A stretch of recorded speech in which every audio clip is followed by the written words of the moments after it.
So the abuser or the head here, Lalit. I mean, I don't know if we can call him an abuser Yeah, or I whatever. think that's an important note. Like, even though the comparisons between domestic abuse and this, there are a lot of good points which come out. I think there is a good question about, can we say he's an abuser? Because in one thing which comes out is Lalit is as much a victim in a lot of ways, because given his psychological conditions he was going through, which went untreated. There are things in episode 3 which really bring that out, that how much of Lalit's history, and his psychological conditions which went untreated was an impetus for this to happen.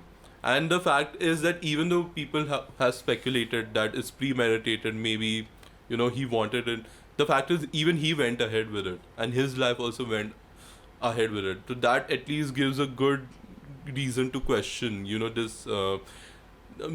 What brings it out, what brings comes up is all of them were a victim of something which, should have been addressed, in a sociological sense, in a psychological sense, which wasn't. Yeah, and in fact, like you know, we have this concept called mens rea, which means motive to murder. In court, to prove that someone is a murderer, you need this mens rea, which means the person who's being convicted has had and clear intention to murder the victim. If that's not there, then it's not considered as murder.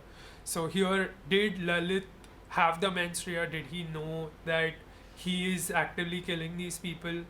And if so, then why did he go ahead and kill himself too? Like, Yeah. these are just some Yeah, unanswered questions as I well. think that this ambiguity, and there's so many ambiguities in this case, is something which makes people keep coming back to this. Because, on one level, the way the deaths happened, there was like the technical things which we spoke about, from the way they were tied and everything, all of them would make people think it's premeditated. But on the other hand, there's so much, the fact that Lalit died, the fact that there's so much trauma in the family, which were unanswered. It All of these two sides kind of muddies us into taking a clear stand about, this, they are the victims and this is the perpetrator. It's almost, to me, the real tragedy is the entirety of family, just going away overnight, being taken from this world, and something which definitely could have been averted, and as Somil earlier pointed out in the podcast, that it is something, what they were dealing with is an extremity or something, or values which are very much present in, society. The fact that you are supposed to keep the family secrets, or things, there's certain things which you are not supposed to talk about outside family, and that's one thing. The other thing is that you're always supposed to listen to the person with authority, which is elders in this case, right? You're always supposed to follow the command, because they are doing it for good. In this case, those two things taken to extreme is what caused them to die.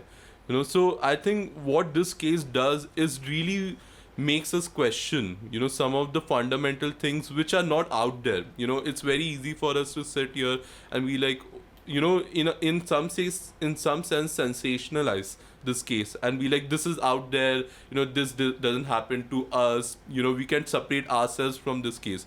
But I think what's more important is to look at these fundamental things, these values which is so much entrenched in our society, and question them. How much do they contribute or could contribute to things going wrong?